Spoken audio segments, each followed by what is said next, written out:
Good morning, friends and family, neighbors, boys, girls, children of all ages. Come on in. Welcome to Capitalism and Coffee. There's a lot of capitalism happening in the world today. Did capitalism solve coronavirus today? It seems to be the news in the world. Good morning, Chantal. Good to see you. Thanks for hanging out with me. I need this sip of coffee more than most days. So we are going to get right to the simultaneous sip here in a second. Good morning, Herb. Good to see you. Thanks for hanging out with me live. Today I'm in the mood to talk about business. But we'll talk about why that... Well, I think it's time for the simultaneous sip. I think Ryan needs it right now. So let's shake off some cobwebs. Let's go ahead and dive in. Good morning, Amanda. Good morning, Maria. Good to see y'all. Let's do this. All right, let's kick this off. Good morning, capitalists. Welcome to Capitalism and Coffee. Today is Tuesday, August 11th, 2020. And there's a lot of stuff going on in the world. It looks like, is coronavirus solved? Is the recession over? Are our problems fixed? We'll talk about that. We'll also talk about Biden's VP pick. And we're going to look at your new business ideas. But first, we have to do something that brings everyone together. And it solves the polarization of politics, and it makes the stock market go higher. It's something called the simultaneous sip. And all you need is a cup, a mug, a glass, or some sort of vessel, and you fill stuff with it. I've got coffee that's needed more today than most days. And you join me now for the simultaneous sip. Go! Oh boy, okay, that is making my morning better. Hey, I need your nominations. I'm starting to get some pushback in the comments for, even though we give credit to Scott Adams, somebody who has inspired me, one of my favorite authors, for taking his language of the simultaneous sip, we're going to need to come up with our own language soon. So I will take your nominations in the comments or in the Facebook group of the 1%. Is it the Capitalism Cup? Is it the cultish something? I don't know, but I will take your nominations in the comments and over on Facebook of coming up with our own lingo for these capitalism coffees. Okay, so friends, listen, I'm in the mood to look at your business ideas if you've got them. So this week, I was speaking with a friend of mine. It was a new business that he is about to launch, and he is taking a product that is really popular on Amazon. And he went and had an engineer do a really great version of it. Cost him a few $1,000s. He's doing a 3,000 unit order. And he's just a product guy who does it well. And I come in and I've got the launch plan and the marketing plan to be able to help him take this thing from nothing to a multi-million-dollar business. And it was so much fun, just so much fun to work with somebody who has an idea and has movement on an idea and to bring it into my marketing brain and help him scale and launch this. And I'm sitting here thinking, man, I just want to have more conversations like that. I just want to work with more product people who are excited about what they're bringing to the world, because I know that I can add firepower to what it is that they want to do. That's so much fun. The reason why the capitalism.com logo is a C with a flame at the end is because I want to ignite fire, entrepreneurial fires. So if you've got a business that you're kicking around, if you have an idea that has been an idea for too long, if you've got something that you want to move forward on, but you can't see the plan forward, I would really enjoy having the conversation with you about how we bring this thing live. So if you are a member of the 1%, I sent you an email this morning with a link to come into the green room and to run your ideas by me. So I would love to brainstorm this with you and help you come up with a real plan behind it. If I don't see you today, if you watch on the recording and you're a member of the 1%, bring it to our next coffee or our next capitalism Q&A, and we can do it then. But I just want to set it out there that I want to have more conversations like that. More conversations with product people who have had great products that they're excited about but feel stuck in the rollout process, because I know that we can turn that on and ignite that. We are going to be incubating our own ideas here at capitalism.com in two ways. We have what is basically our lab It's called Capitalism Brands. It's where my team takes their ideas and we are building and launching them together. The first one being Switch, which is a nootropic company that should be live by the end of this month. And the second way that we are just building these is we have something called the Capitalism Incubator, where we are training entrepreneurs to build businesses that we know can scale and sell. So businesses that I would invest in, businesses that can be partnered with influencers. And it might not be for the first round, but at some point, I'm just going to come in with a list of ideas and a list of influencers and give people the access to the ideas and the influencers and then coach them through the process of building the businesses.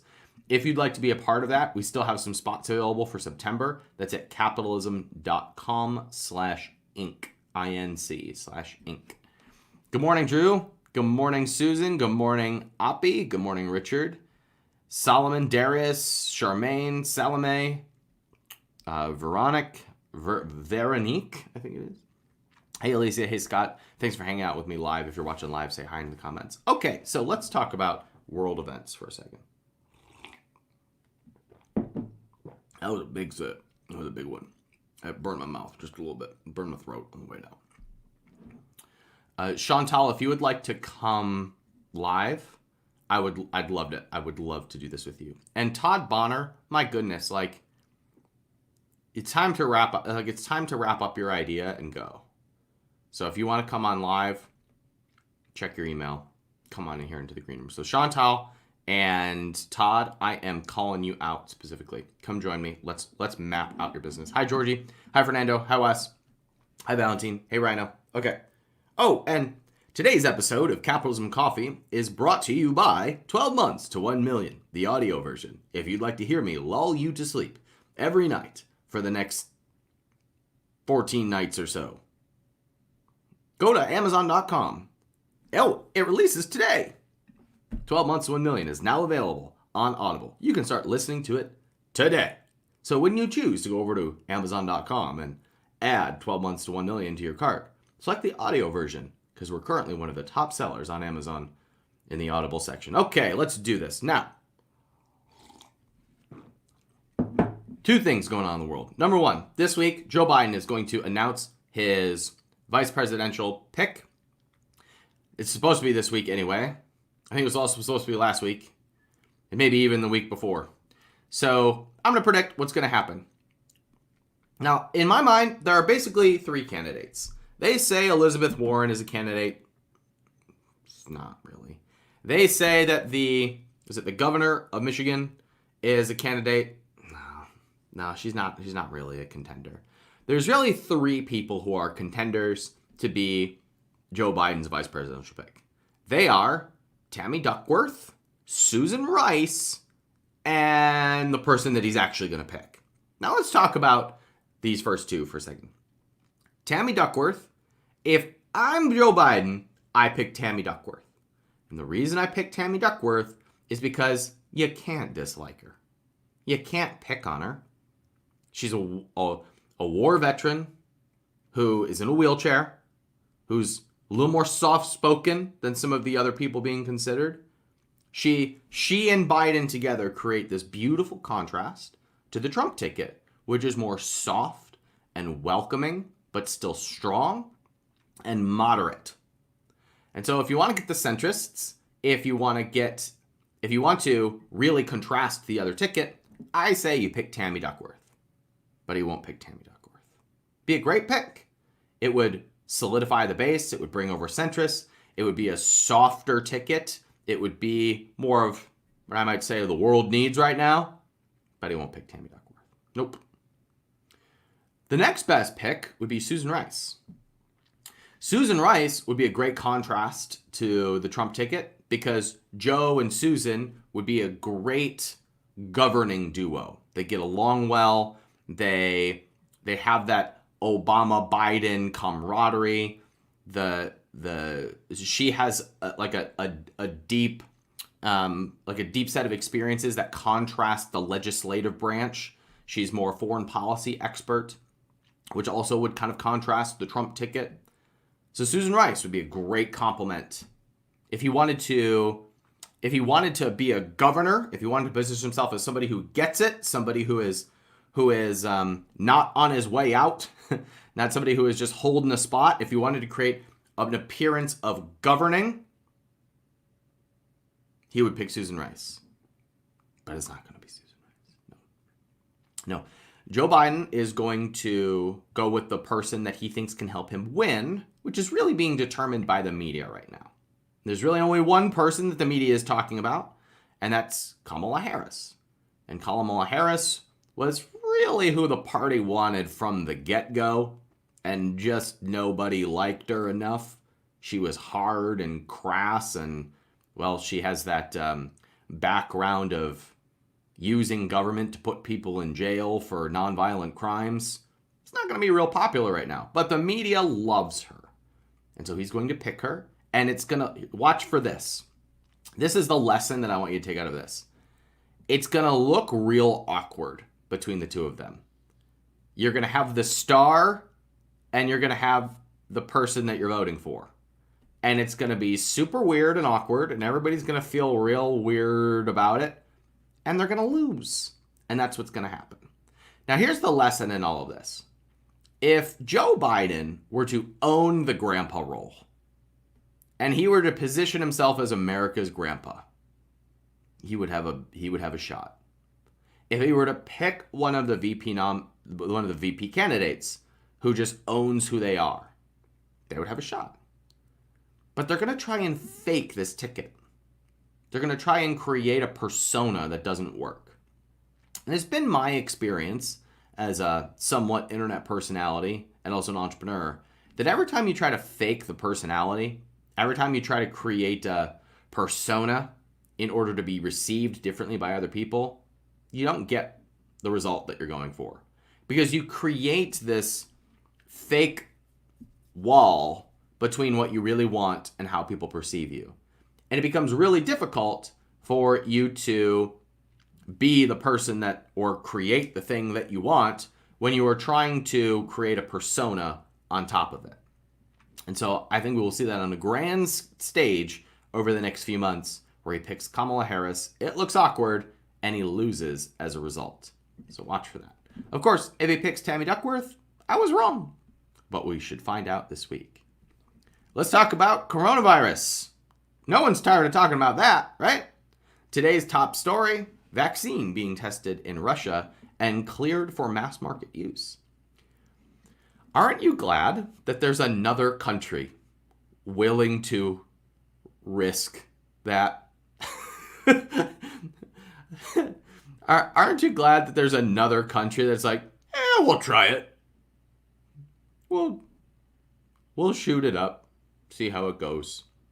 Aren't you glad that there are pioneers in other country who are willing to take that risk so we can see how it goes?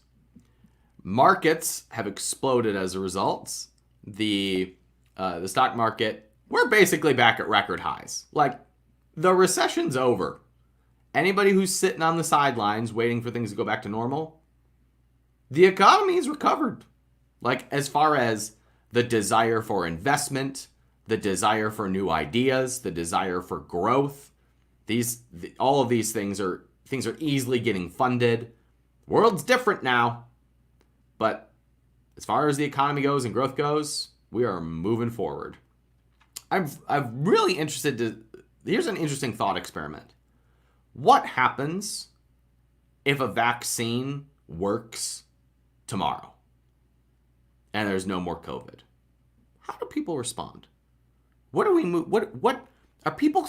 Are still people going to go back to work? No.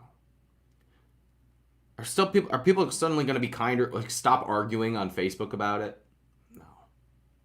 No. Kind of played this out for a second. Like, the people who are already moving on are going to keep moving on, and the people who are staying stuck and afraid are going to find something else to be stuck and afraid about. So the work is just moving toward what you want, regardless of circumstances.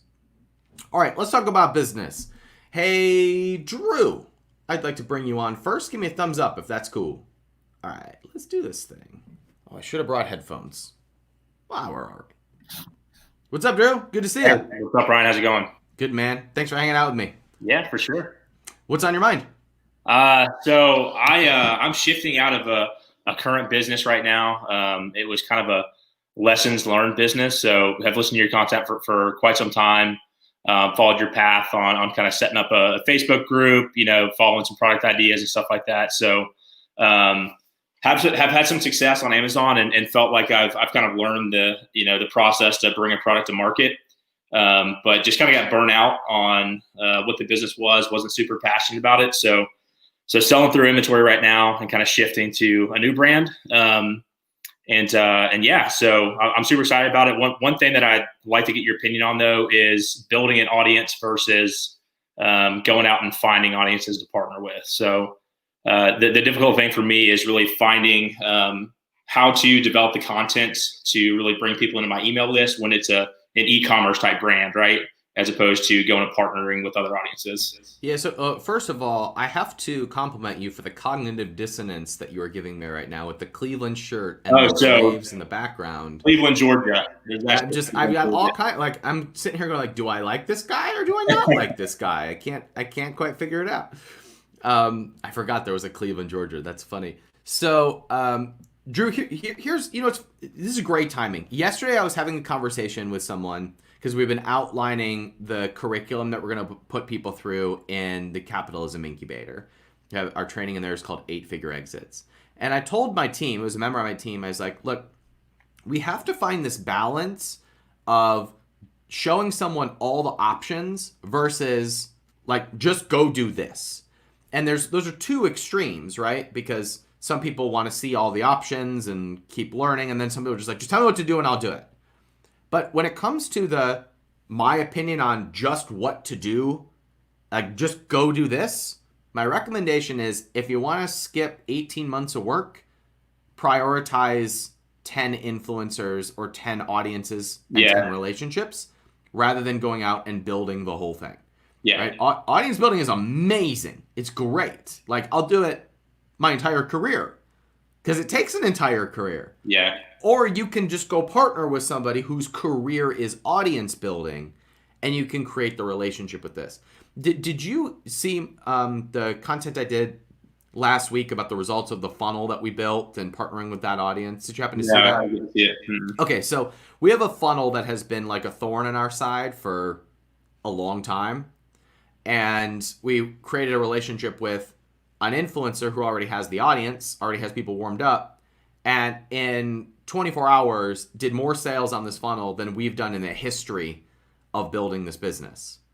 So does it make sense for us to give up a percentage of the company to make that pie bigger? Absolutely it does, because the point is to make the pie as big as possible rather than to try and control as much as possible. So if I were to take off my coaching hat and to just say like, just go do this, I would say go build a relationship with an audience rather than to build an audience. Yeah, I think that makes sense. I think you're naturally going to build your own audience too as a result of that, right? So instead of me trying to post on Instagram, 2-3 times a day, which I'm not super passionate about, build that relationship with the audience. I think it'll grow naturally too. That's right. And I mean, if we look at this from just a momentum perspective, you partner with that person, you use that as your audience to kick off sales, then that gives you the funding to go hire somebody to go manage Instagram or scale your Instagram. It gives you the firepower to go instead of going to an investor, you now can fund the whole thing through sales and you launch product 2, 3, and 4 a lot faster.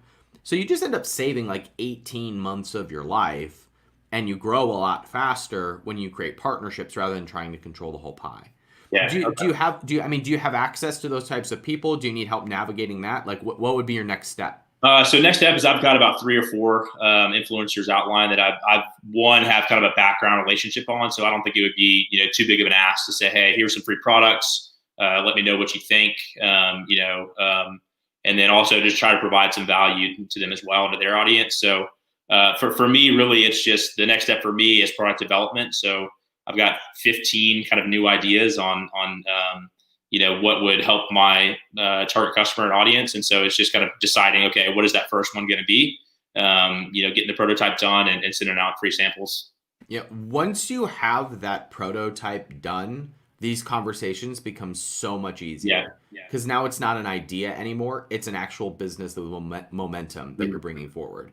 So what I would recommend you do is this person that you mentioned that you have a strong relationship with, put them in charge of influencers, have them create the relationships and bring other people to the table. You focus on product. Yeah. And that's a beautiful relationship between the two Yeah. of you. Makes sense. Yeah. All right. Anything else, Drew? I think that's it, man. I'm excited about this new one. Something I'm super passionate about. So I don't think I'll get burnt out as much if I enjoy, the space that I'm in. That's great, man. Well, congratulations. Good to see you. Cool. Thanks. All right, see ya.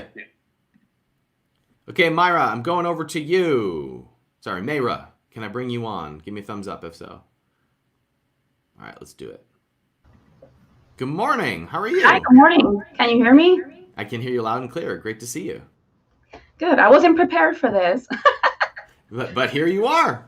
Here I am. I kind of just jumped at the opportunity. You bet. Well, what can I do for you? What's on your mind?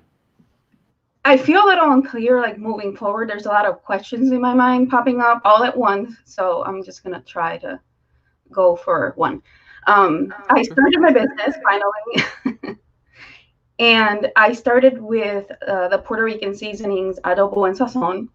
And it's going very well. Like, people are loving it. They love the flavor. I've gotten great reviews so far. I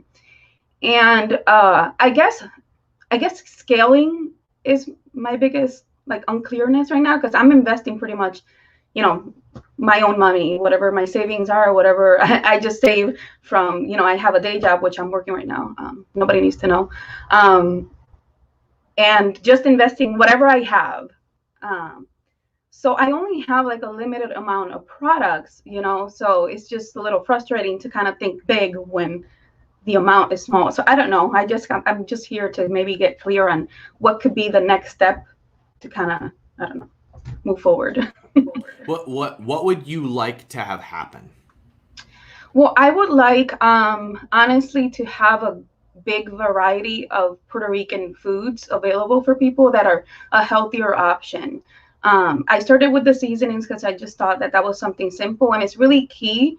It's one of the key ingredients. And then I would like to just be able to create more. Like, the sofrito is something that goes in the fridge. So I'm trying to figure out how am I going to manufacture something that goes in the fridge. And then kind of move forward with that, like creating the doughs to make the pastelillos that everyone loves, and arepas and things like that.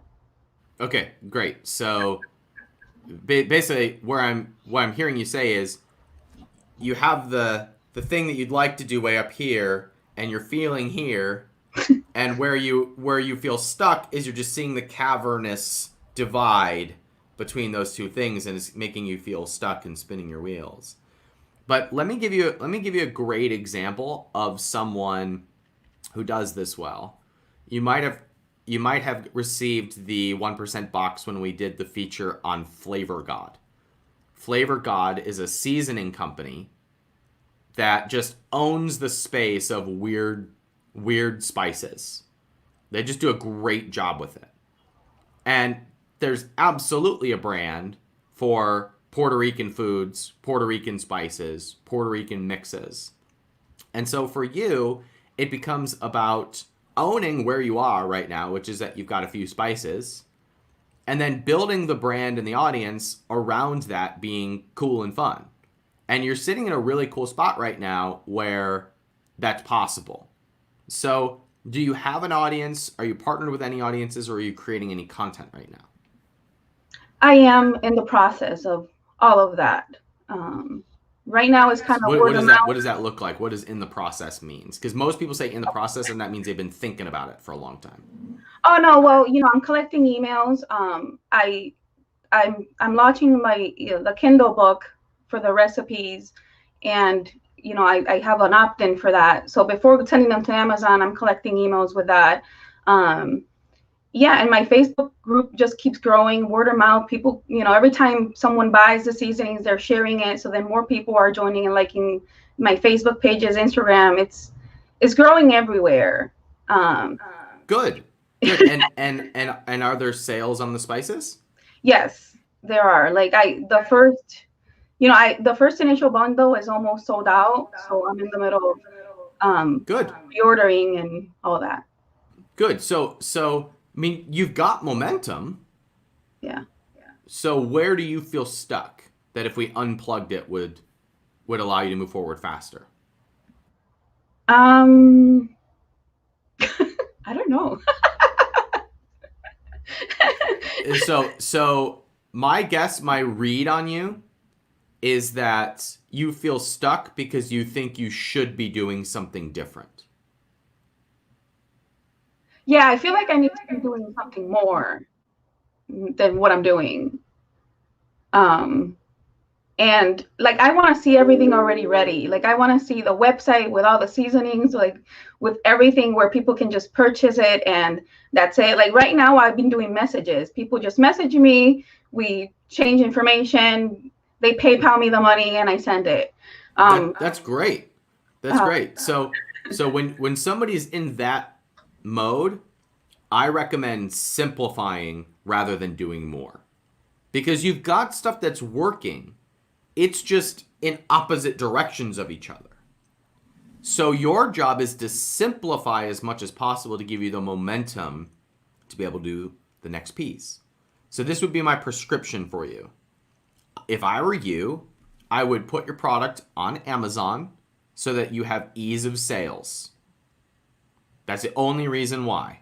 It's just for ease of sale. It's just you can send them a link and they can buy it rather than them PayPaling you the money. Mm-hmm. So that's round one.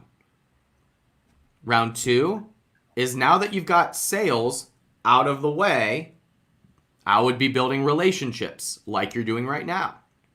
Following up with the people who have ordered in the past, going to the people who are sharing your content, and continuing to build those relationships. When that group of spices or products on Amazon is doing 25 a day, now you can think about product number 2. And later you can think about the website and the big strategy, but you've got momentum now. Your job is to not do anything that gets in the way of that momentum, which is what your brain is telling you you should do by building websites and going down all these other rabbit holes. Yeah. Does that make sense? That makes sense. Can I ask one more question? Yeah, but I want you to process that out loud because I can't tell if you believe me or not. No, I believe you, definitely. And I can, that makes me that puts my mind more at ease and I'm doing just fine and just, and it's funny because I was already looking into doing the whole Amazon thing, which I have no idea how to even start, but I'll do it. That's fine. And even if it's not Amazon, you just need one simple way to collect sales. Yeah. Like so many people make the sales process so damn complicated. They build complicated funnels and complicated websites, and they're like, as soon as this is done, I'll turn the money on. But you turn the money on by putting a frickin' headline and an order button. All of the sales happens off the sales page. I mean, it happens like the sales happen before somebody hits the page. And so having this complicated sales process just delays your service to the customer, which is that they just want, you already generated demand, let them have the thing they want. And so Amazon's the easiest place for that. There's other routes for that too. You just need a simple way to be able to collect that order.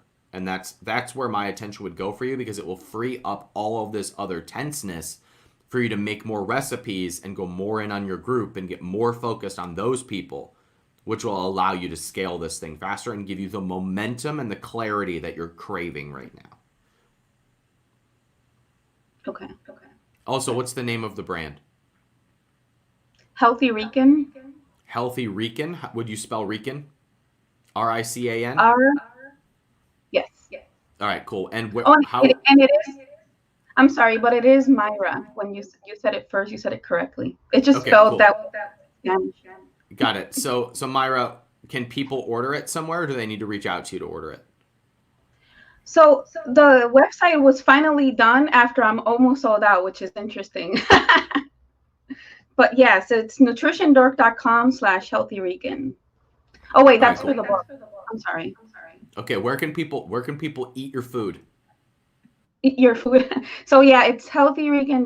Not healthyrican. Oh my God, I'm so confused. It's nutritiondork.com/adobo and sazon. That's the. I That's know it's. easy to remember, everybody. Just type I that know. in right there. Okay, so I know. I Myra, didn't design it. go get yourself a new domain that will redirect to that sales page and post where people can order it in the Facebook group and in the comments of this video so that people can support you. Got it? Sounds good. All right, cool. What was your second question that you wanted to get to? So my second question was, is it's kind of like, as you were talking and as I envision stuff, like a lot of fear comes about, and I always wanted to ask you this, like, how do you deal with like criticism and all of this, like trolls on Facebook and the comments? Because there's a brand out there that's pretty similar to mine, and they've been questioned if they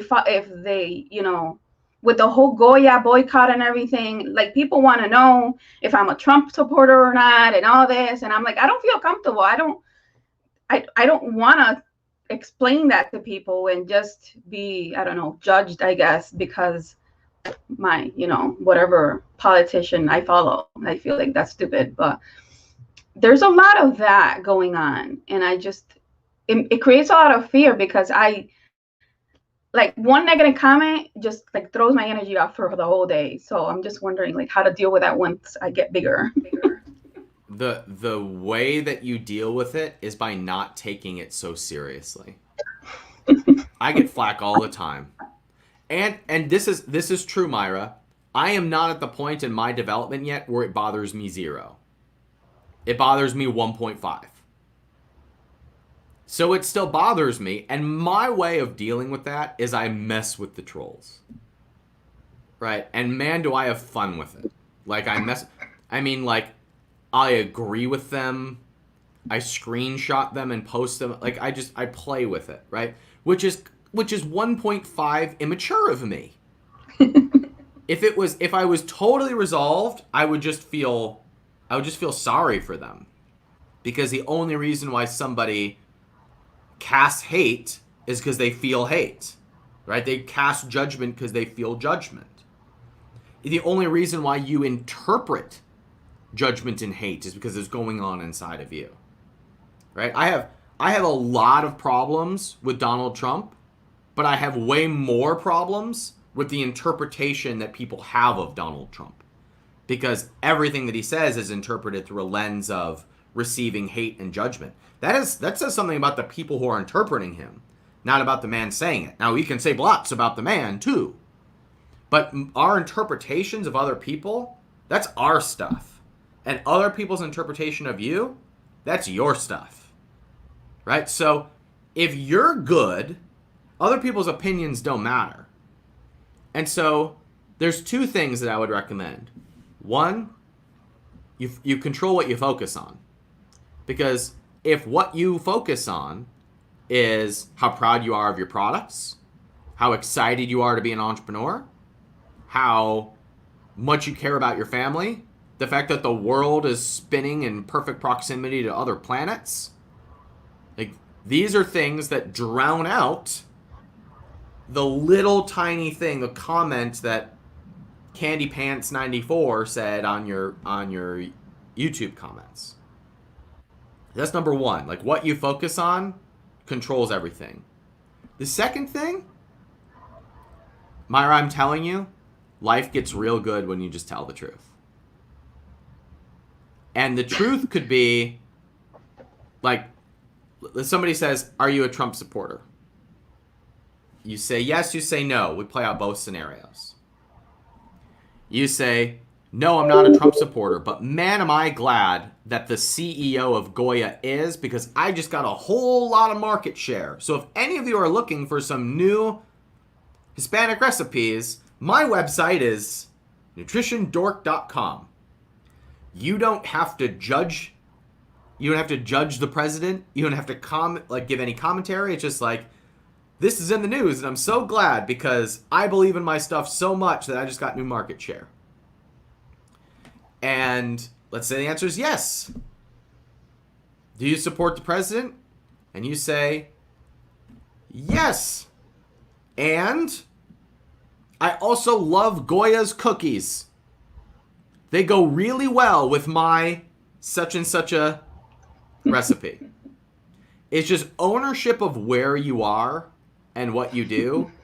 And like, I'll tell you what, like, I've never even noticed, like, I've not known anything about Goya before all of the news, like, but now I just see them everywhere. And I don't like when people boycott groups because of their political opinions. So I find myself buying more of Goya's products. Because it's like, seems fine to me. I don't have a problem with, I don't care who the CEO supports for president. I don't care if it's Biden or Trump or Joe Jorgensen or like, I just think it's weird that other people are boycotting a business because of their political beliefs. So I actually want to support it, even though I don't care about their political beliefs.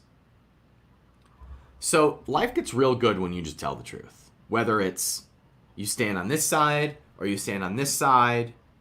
The reason why you feel this stuckness is because you're afraid of owning where you are and going in either direction. And so it just feels like stuck energy. If you're just good with however the chips fall, you just get to play. And life gets real good from that space.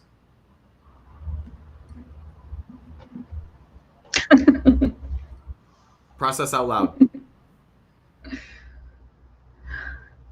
To process that out loud, you said?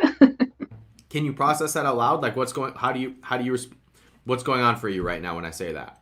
No, I agree 100%. And I can feel the stuckness, right here in my throat chakra. Where well, I mean, chakra theory would say that when you feel stuckness in your throat chakra, it's because you're not speaking up. Yeah, and I am not. And I'm kind of, like you said, staying in the middle, kind of staying out of it. I'm like, you know what? I really don't care for politics. I never have. So why do I need to choose a side now? Like, I don't have anything against Trump. Like, it's just whatever, he is what he is. And, I kind of like him, actually, because he's honest. You know what I mean? I prefer having someone that's honest and just spits out whatever he thinks than someone that's just bullshitting me, and just hiding the truth. So, Myra, if you said exactly that, it would be your most viral piece of content you've ever done, and you would have people reaching out to you wanting to pre-order whatever product you've got. Oh, Aussie Girl's back, by the way. She loves your stuff. Yeah, so healthyrican.com is what's coming in next. I just had an issue with getting the domain, but that should be the link where people can go. All right, so Myra, I'm telling you, I don't care what your political beliefs are. I don't care what any of your beliefs are. I just care that you can own whatever it is that you believe and that you feel good about whatever it is that you believe. And if you share from that place, other people will flock to you. And so I'm encouraging you to give yourself permission to operate from that place. And I promise you, you will get more hate and you will get a lot of defenders and super fans. Yeah, like not too long ago, I got super hate. And then your job, Myra, is to only focus on the super fans. Yeah. Got it? Got it. I can't keep doing what I'm doing because one super hateful comment threw me off the whole day one time, and I almost quit. I'm like, I can't do this. Yes, you can. I mean, you don't have to focus on them. Focus on the super fans. Speak to them. Sounds great. Thank you. All right. Good to see you, Myra. You too. All right. Let's go over to Adrian. Adrian, give me a thumbs up if you is ready. All right. Let's do this. Good morning, Adrian. How are you? I am quite well, thanks. How are you? Very well. Thanks for asking. What can I do for you? I am in a very unique position that's kind of uncomfortable for me. I'm new to entrepreneurship. Well, not really. I've tried a bunch in the past, but my buddy and I randomly came up with a first-to-market idea, threw it on Kickstarter. We got 420% funded. We've already delivered the product. It exists. I've got 2,000 units in my garage that I'm going to drop off at Amazon next week. And now I have no idea what to do. The problem is that there is a ridiculous amount of interest. A consultant that we used during the campaign who's already got games. By the way, it's a game thing. Just the brief pitch. Usually when you win a game, you just kind of win, right? And if you lose, you just lose. And if you're tired of a game, you buy cards for it, but those cards are only just for that game. We developed an expansion pack you can add to any game on the shelf or any game that's ever been sold. You add our product to it and it makes it more fun. It's never existed before. And our consultant is like, hey, I've got 2 games in big box retail. Give me 20%. I will hook you up with my distributor and they will sell you millions of copies and you just kind of retire. And I was like, okay. But that's if I pay him and then go through a distributor and whatever, maybe I can do it myself. So that's when I picked up the book a week ago, loved it so much that I signed up for the course, and here I am. So I'm literally glad to have you. How did you find out about the book? Amazon suggested. I do a lot of reading, tons and tons of reading. My mom was a librarian, so it's kind of like in my blood. And it was just a suggested Amazon thing. I read some of the reviews. Hint. And I was like, oh, hey, this is great. Let me buy it. And it's fantastic. So great. Well, thank you very much. I appreciate that. Now, listen, the question that you've got to answer is the pie bigger as a result of this partnership that you create, or is the pie bigger if you do it yourself? Not your slice, but the total pie. Now, from what you're telling me, it sounds like you created a great product. If you go on your own, you don't really know what it looks like. You don't really know what the end result is. If you create a partnership that is a win for everybody, there's a really clear path to victory. And the thing that's keeping you stuck is you running the numbers of like, well, then they get this cut and they get this cut and they get this cut. My suggestion would be to offer a proposal that's a win-win for everybody, which might look like vesting shares. Vesting shares are like, if we hit this number, then it fully vests. If it doesn't, then I keep my equity.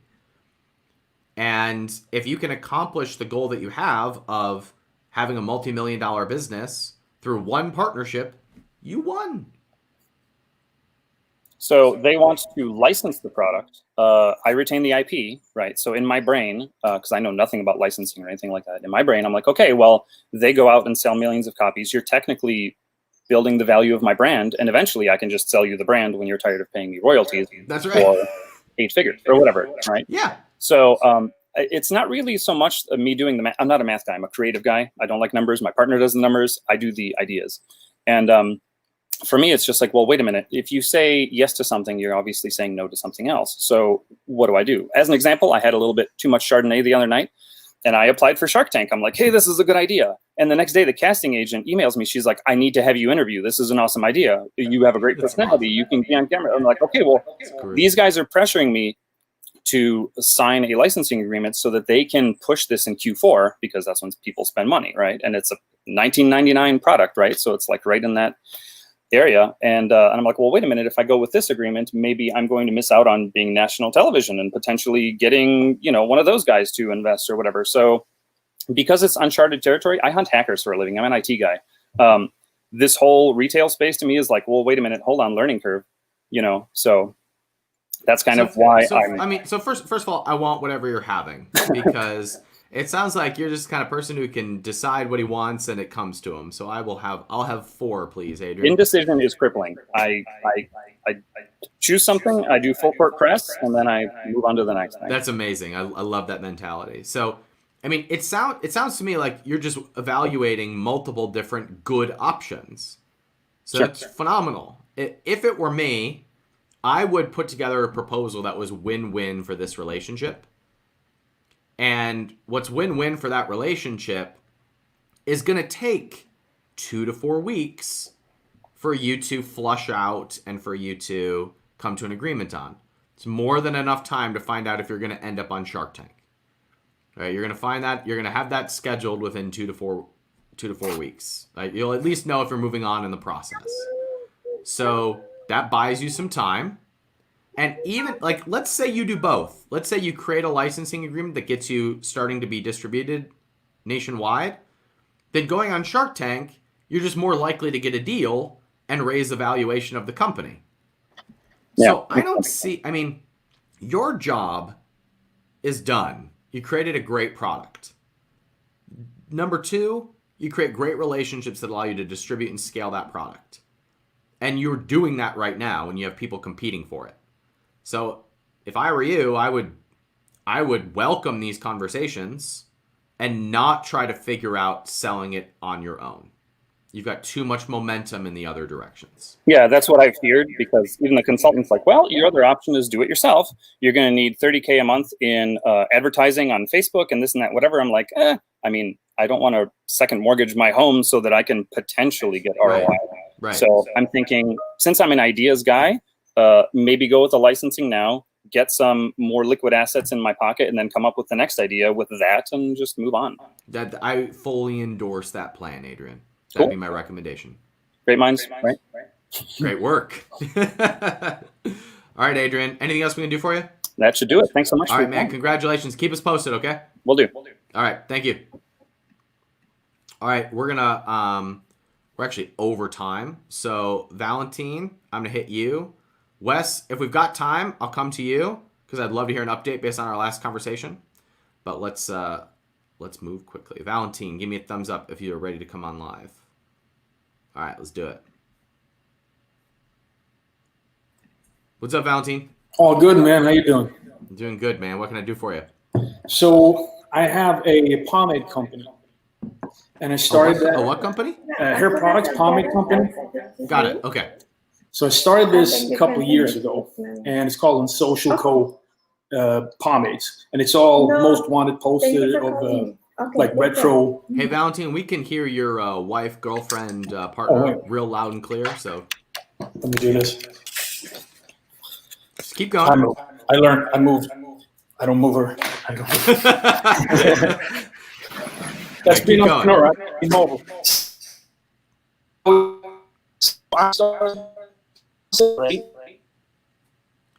Valentin, we have lost you. We've lost you since you went outside. Valentin, I'm gonna take you off and go to Wes, and then I'll come back to you.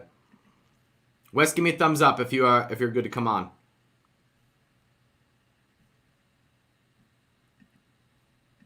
All right, what's up, Wes? Good to see you.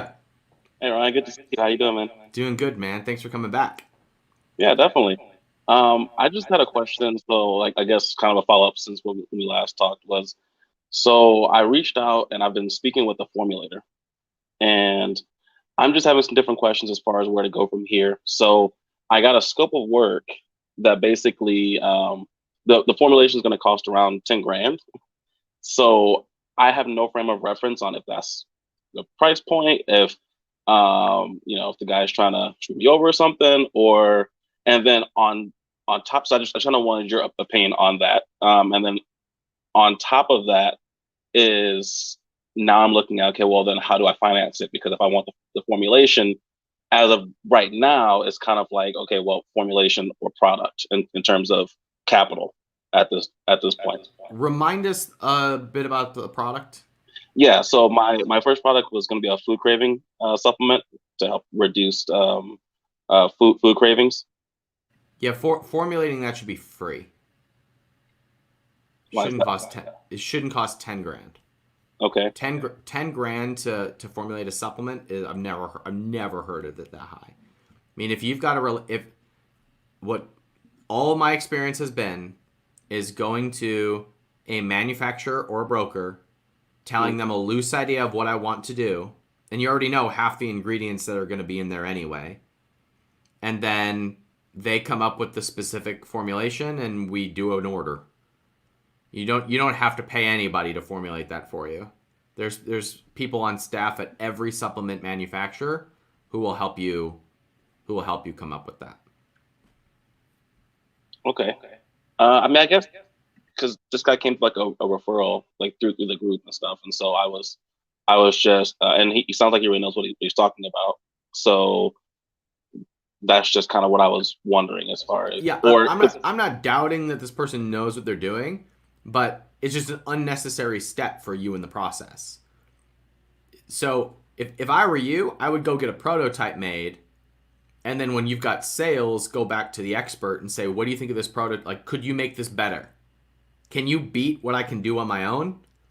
Because if so, let's talk, because I'm selling 50 units a day. And if they can't do better, don't pay them the 10 grand. But there's just no need for you to go through a $10,000 formulation process at this stage of the game. Manufacturing supplements, like there's someone on staff at every manufacturer who does that.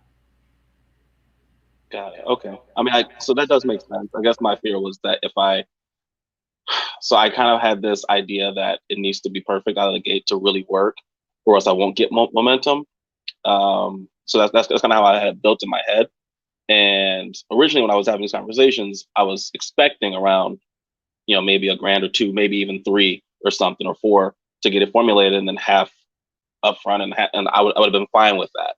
But just when it came when it came to that, I'm like, okay, well, I like the idea of working with the guy, but I don't know if it basically was giving me so many more decisions on now. Okay, because I was prepared to just launch on my own versus using Kickstarter. I'm like, okay, well, do I do Kickstarter now, or like it was giving me so many more decisions to try and make. But like you said, I was also kind of pondering maybe just going with something else that can be good enough for now, and then maybe going back later. Yeah, so if I heard you correctly, you said that if you work with this person, it opens up a new set of decisions that is more stressful than doing it on your own. Is that right? Yeah. So what do you think my answer is going to be? I know your answer is Okay. not do that way. Yeah. Yeah. Anytime you make a decision that adds more stress to the process, it's usually a good sign to not go that route. Yeah. Okay, well then I'll keep reaching out to other manufacturers and see if I can find. So you said you got your first run was like 1,000 units, right? Yes.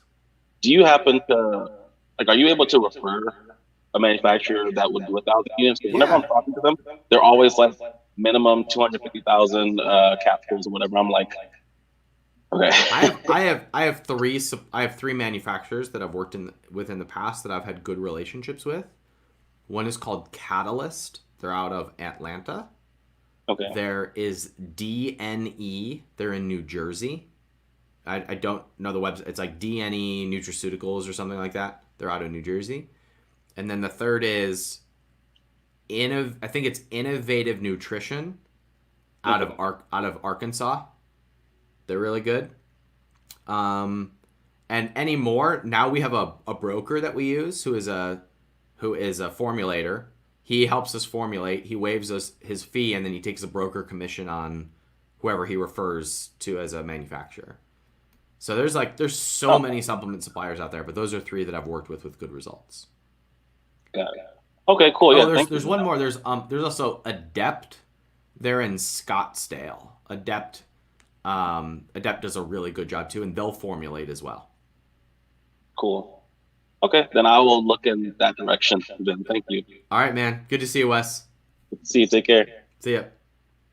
All right, Valentin, you ready for us again? All right, let's do this. Hey, yeah. Valentin, let's talk about hair. Let's talk about hair and looking good, right? Let's do it. So I got this product. It runs good. I got manufacturing. I have a partner. And you hear me? Loud and clear. There you go. Okay. So I started it up. We were out there riding motorcycles. We were living the life, documenting as we're going. And I had a product. We were, doing pop-ups at these kind of meets, at hot rod places, wherever, and tattoo shop, wherever we got that kind of style and demographic.